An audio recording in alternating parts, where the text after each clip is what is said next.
Welcome to the Stranded Podcast. Our desire is to help you not be stranded. When you navigate life, you have many decisions you need to make to set yourself up for the best life possible. We want to help you make every decision by looking through the lens of the Word of God. So each episode here is going to help you not be stranded to navigate your life. What is up, podcast people? Welcome to another day, another episode. You know, we got the pod squad. We got Kayla here with us. Good morning. Good morning. It is actually the afternoon.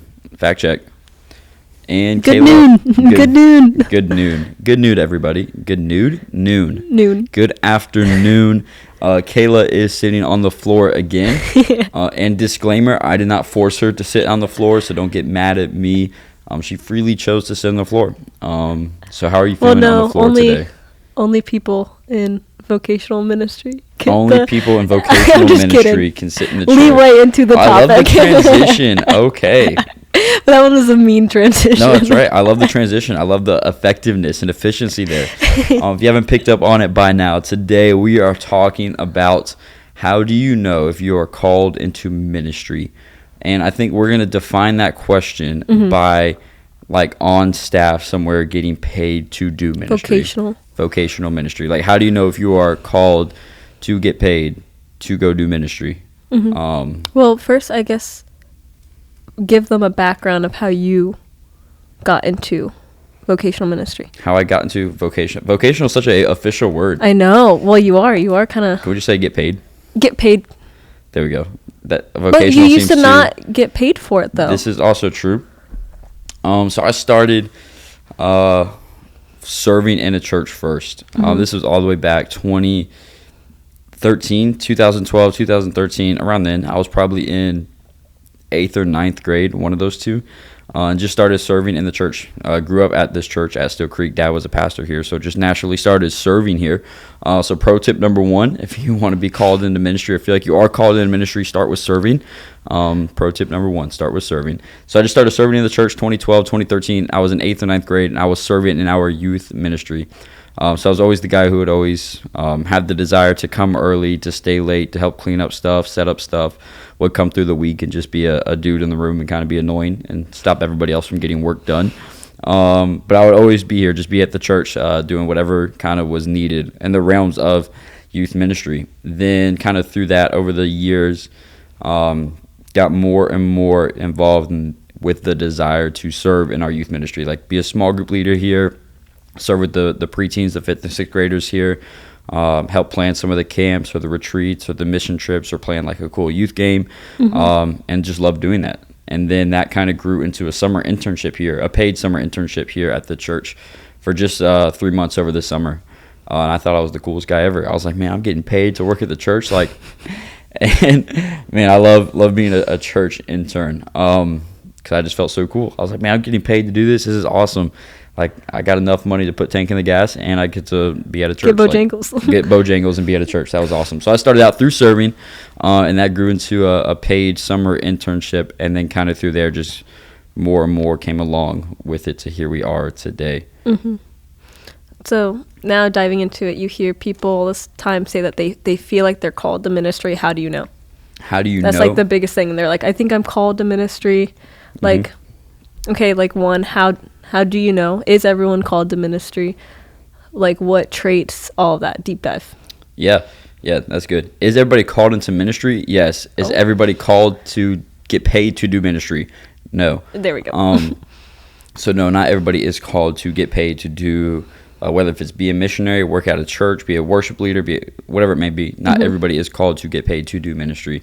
And I think a big determining factor to give you confirmation if you know if you are or are not. And I think this is a very applicable thing. I've had 4 conversations in the past 4 days about this very question with young adults navigating their life if they're called into ministry or not. And I think one of the most common things you will see with people who are called into ministry have this common trait. I always think there's not a one answer to something will confirm if you are or not. Usually it's like a couple things mixed together pointing in a direction. Like, it's not like somebody gives you a prophetic word and they're like, hey, you are called in the ministry to be the next worship leader at so-and-so church. It's not just that prophetic word. Usually it's that prophetic word plus this, plus that, plus this, pointing into this direction. So I would just say, man, don't take one thing for granted and highlight those other things. Like if you feel like you are called in the ministry, and it could also not be a prophetic word. I was just using that as an example, disclaimer. But don't just take one thing and run with that if there's nothing else kind of pointing in that direction as well. So I want to unpack some of those things that are pointing in that direction. And one of the most common things you will see with people who are called into ministry is the burden aspect. A burden for the people. That ministry is without the people. Regardless of where you want to do your ministry or how you're doing the ministry, if there are no people there, then there's no ministry, right? There's no people. There's no one to pastor. There's no one to lead and worship. There's no one to be creative about and post stuff on social media. Like if there's no people, there's no ministry. People make up the church. So do you have a burden for the people you are ministering to? Like, are they the people? Like, and I say burden of, hey, I want to be the one who helps care for them and guide them, like a shepherd to the sheep, to feed them, to guide them, to correct them. And I like have a burden for, if you see them walking the wrong way, to point them back to Jesus, to call them out in sin and love, and to point them towards Jesus, to be the person that stands in the gap, and shows up for the hospital visits, shows up to pray at midnight when you get a phone call. Like just a burden for the people, to be somebody who wants to be there to help care for the people. So I would ask, man, do you have a burden for the people you want to minister to? Like, are they the ones that you can't stop thinking about, even if you don't want to think about them? Right? When I go to sleep, 3 strands is on my mind. When I wake up, 3 strands is on my, or the church in general. I can attest. Right? When we're on a date and we're getting, chicken wings, 3 strands is on my mind. There's a sermon in that. Like, do you have a natural burden for the people you want to minister to? Like, are they somebody, or is that group of people or church somebody you just can't stop thinking about? Like, they're always on your mind when you wake up, when you go to sleep. Not choosing to think about them. Like, it's just naturally there. Like, oh, I wonder how Susan's doing. I wonder how John's doing. Oh, I just had this conversation. Let me talk to him now and point this there. Like, just a natural burden for the people. So I think first thing is to know if you are called into ministry is, do you have a burden? Like, without the burden, then you're not running with a whole lot, I would say. So there's the burden piece, and then just another. Well, actually, do you think the burden piece sounds clear? Or should we elaborate more on that? No, I think that was pretty good. Cool. And now another piece that can kind of come into the equation. So I'll say it's always more than one thing. So it's not just the burden, right? There's some other things that come into that equation to point towards being paid to do ministry. Is, does it make sense? Right? Like, are you actually gifted in that area that you want to do ministry in? Right? You have this burden, this desire. Now, does it actually like make sense? Like, as the God-given raw traits that you have align with what you want to do? Right? If I walked in and said, hey, I want to be the worship leader, right? Like, I am passionate for the people. I love the people. I am passionate for the people that are in the congregation that is receiving the worship. Like, I am passionate for the people. I have a burden for the people.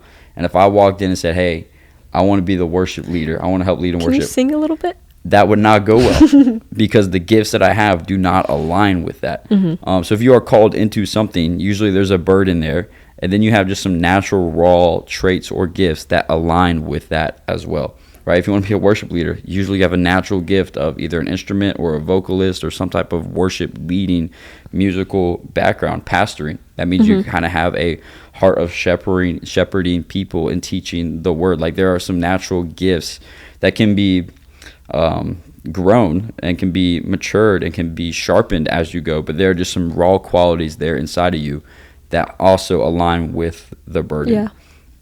And then okay, that's everything that kind of leads you into, is this the calling for me? But then now go through maybe things to watch out for. Because like, people think working for a church, everyone's nice, God-fearing, or like just everything like that. It's like this bright, beautiful, happy place where I'm going to go and love Jesus and love people. But like, there is a reality of it to where you are dealing with grief. You're dealing with all this stuff. So like, what are some things to open people's eyes to the not so shiny, light-bringing parts of ministry? I want to add one more thing. Before we get there. So you got the burden piece. Does this practically make sense? Is it logical? Am I gifted?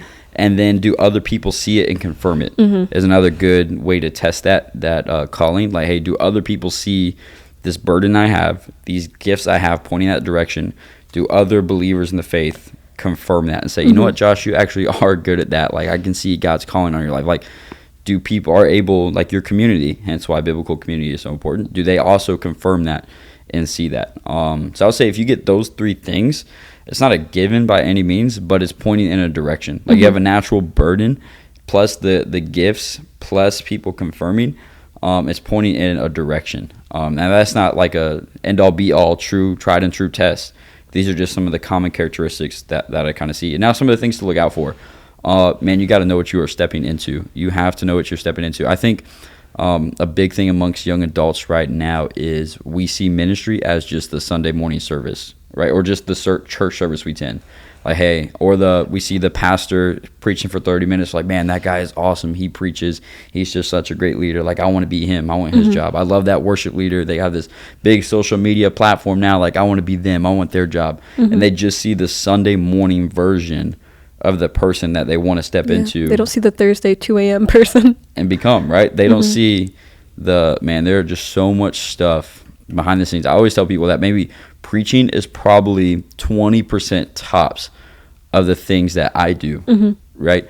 All the stuff that takes place from Monday afternoon and the rewind from that other Monday, everything that transpires over the week have probably nothing to do with going on a stage and holding a microphone, right? There's so much more into that. And if you're not willing to know the other 80% and love the 80%, just so you can have the 20%, like, no, you're not going to make it at all. You're going to be like, you're always going to be thinking about your platform, always be thinking how you can use your influence, always be thinking how you can be the best leader, which is not terrible to want to be a good leader. But there's so much stuff behind the scenes that you have no idea if you're not aware of what takes place. So just some of those things, some practical examples, man, and it all goes back to that burden, I would say. It's like, man, are you okay with we're hanging out on a Friday night with my dad, and you get a phone call at 9:30 at night in the middle of hanging out, and you talk to a guy for 25 minutes. Like, are you okay with stopping what you're doing and hanging out with the people you're with to hop on the phone at 9:30 at night?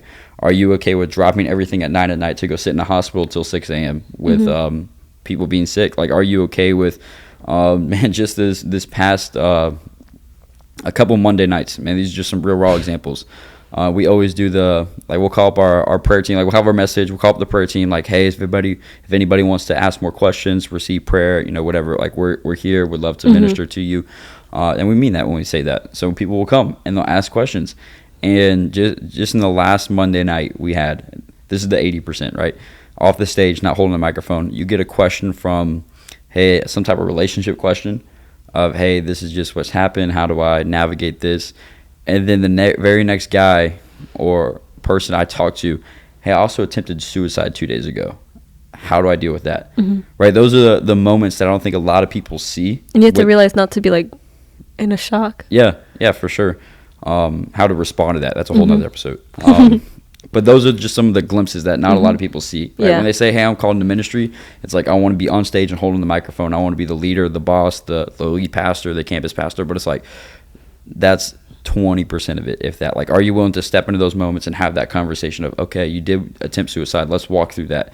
Hey, you have a relationship problem, let's reconcile that. Hey, you have this, let's do that. Like, stepping into people's mess with them and help them navigate how to walk through it according to the word. Like, that is a big piece. So if you're not passionate about people, about using the word of God to improve people's life, to point them to Jesus, then I would raise a caution flag for sure. And then there's now, like, and this is even personal kind of to like my aspect too, is like, I want to touch base on this, is you can feel called to ministry, but unless that door is opened by God himself, like, it may not be vocational though. Like Cam spoke on this last Monday of like, your ministry is still your life though.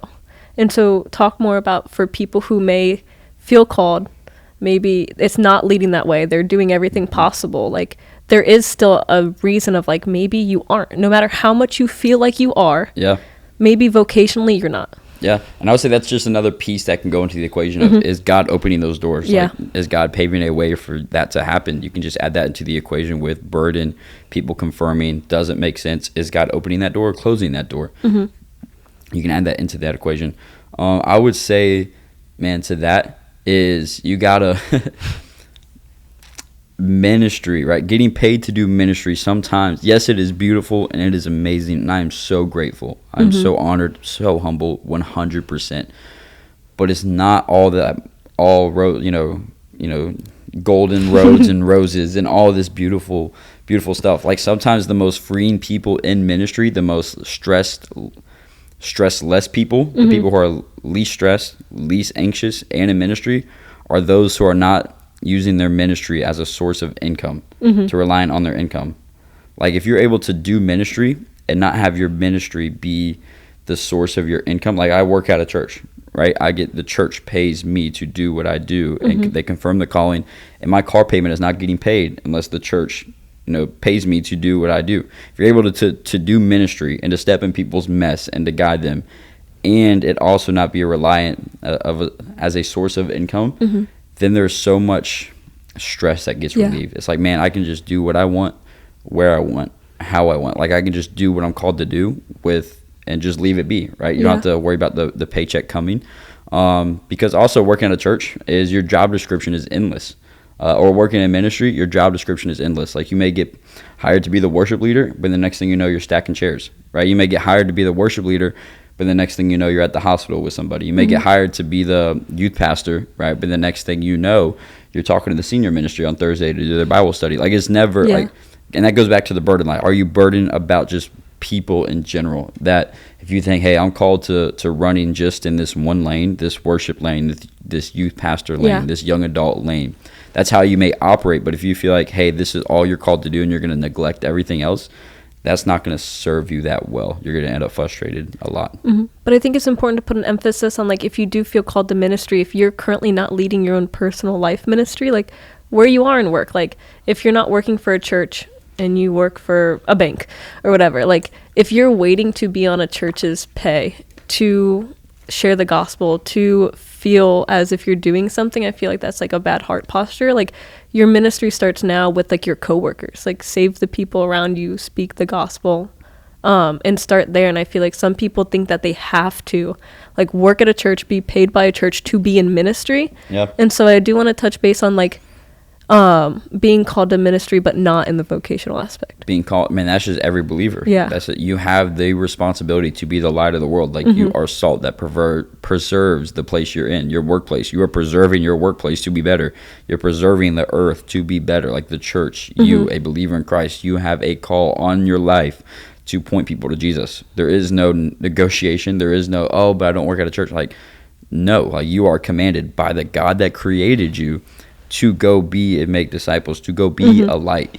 So that whole thing, like I get that's a mindset, but it's just wrong. Like there's no easy way to put it. That is just a false mindset. It's a false motive. It's a false mindset.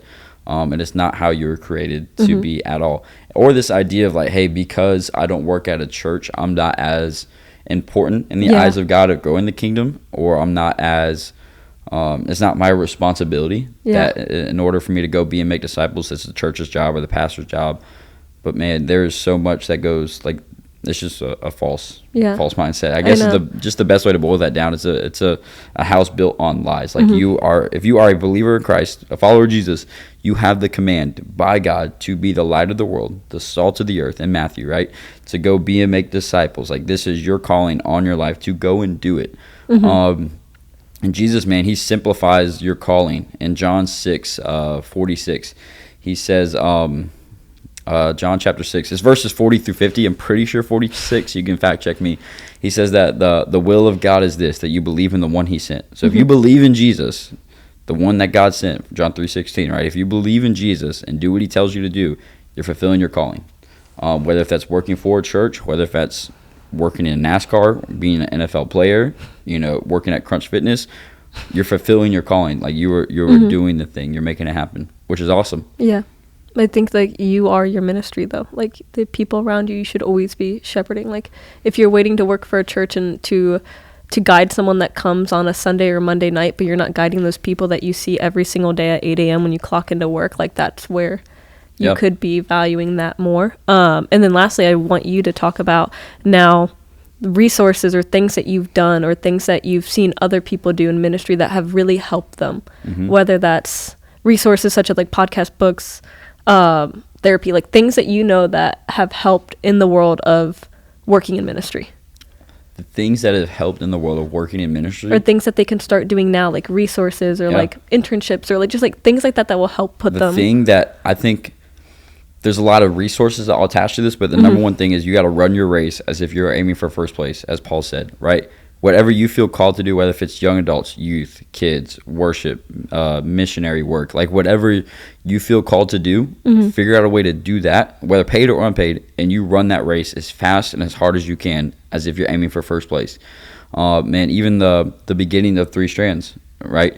It was not what it is now by any means. It wasn't just something you could step into and, 70 people are here on a Monday night. Let's do this.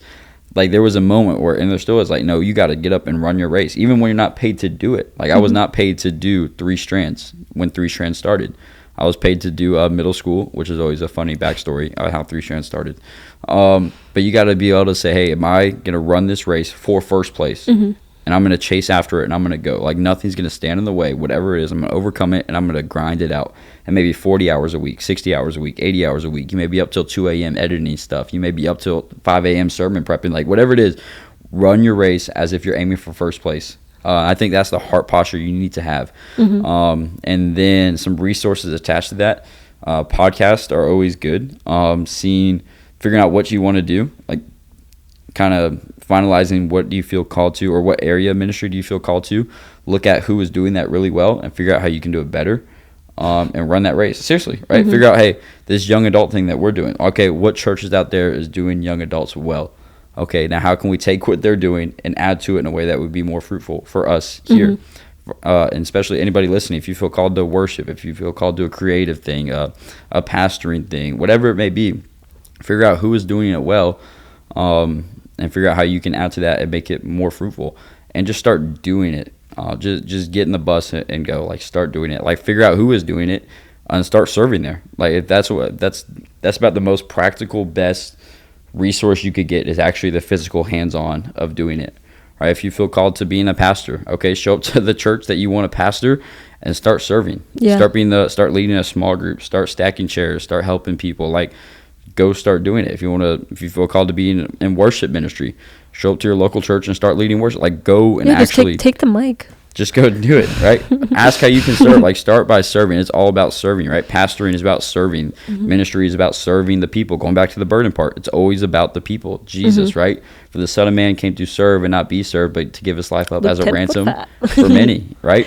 That Jesus set the tone of serving. It's all about serving. So figure out, what are you called to do? Where can you do that? And how can you serve in it? And you serve your butt off. Better, faster, and harder than anybody else there. As if you're running for first place, right? You are running your race. Serve and go. And especially if you're single, there is no excuse. No, there is not one excuse that I could think of for a single person to not be able to live out what they're called to do. Like, you have the most time and finances that you will ever have in your life right now, with the least amount of responsibilities, to go and do it, to go and run that race. You don't have to see if if the kids need to be watched over, if you got to let a dog out, if you need to go on a date night. Like, you can just run and do it. And I see so many single people right now just sitting on their butts, tell me they're called into ministry, but they're not get up and do anything. Right? So get up and go. That'll be just some other pro tips if you're still with us. If you are feeling like you are called into ministry, some of the things the church end is going to look at, or the ministry end is going to look at your life. Like, when you fill out your application, you go in for an interview, they're going to definitely ask, so what are you doing right now that confirms this, right? You're telling me you're called into worship ministry, or to be a youth pastor, or okay, show me that you've been doing that. They're going to ask that question. They're going to be looking for that. They're going to be looking for, you're telling me you're a youth pastor, or you're telling me you want to be a youth pastor. Okay, show me where you've been leading small groups and serving in the youth. Show me where you've been leading worship. Show me how you've been using your creative gift. Show me where you've gone on mission trips. Like, show me that you have put forth effort to back up what you're telling me that you want to do. So I would tell you right now, man, pro tip, to just go be about it. Start serving and start serving. Go be about it. And keep it in, like, prayer. Like, he'll open doors that should be open and shut them. And so I think don't just go into it with the aspect of I feel called. Like, have that conversation in prayer. Yep. And be mindful that, like, the reason that you want to go into ministry is ultimately to serve. Yeah. And to advance, like, the kingdom, and, like, to always date back to that soul mission. Yeah, and I would say man, you can be called into ministry, even getting paid to do ministry, but it not be at the place you want it to be at, right? I could be called to be a young adult pastor on a church staff somewhere, whether that's Steel Creek Church, whether if it's a church in California or Oklahoma, right? It just happens to be here at Steel Creek, right? But I would also don't let you get discouraged at the same time. Like if you feel called to ministry and you're pursuing it, and one ministry or church says no, like we're not going to hire you, don't let that discourage you from looking elsewhere, right?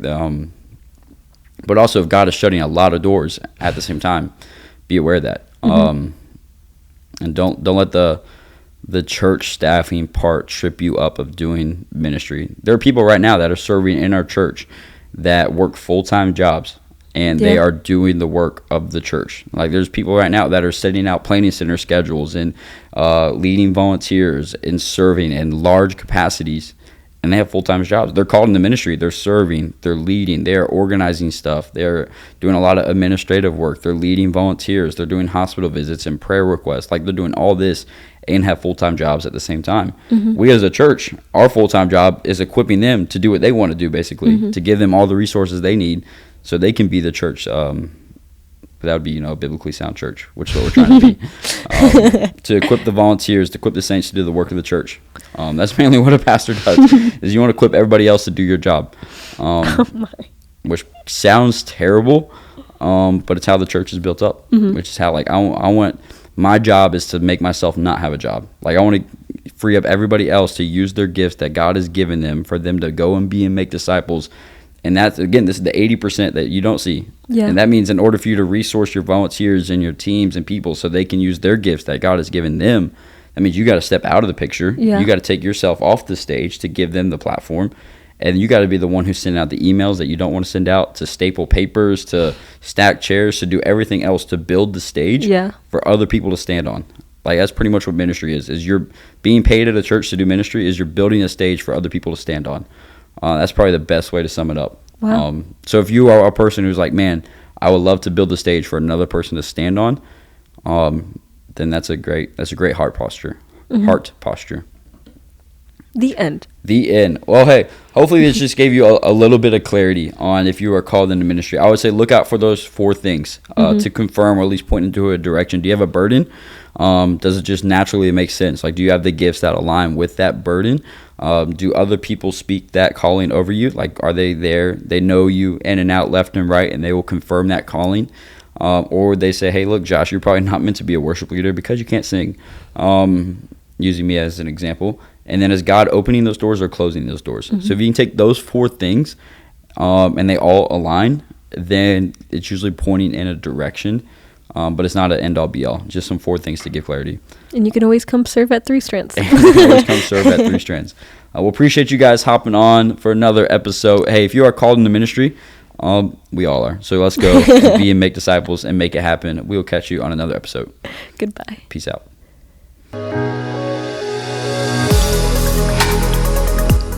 Welcome to the Stranded Podcast. Our desire is to help you not be stranded. When you navigate life, you have many decisions you need to make to set yourself up for the best life possible.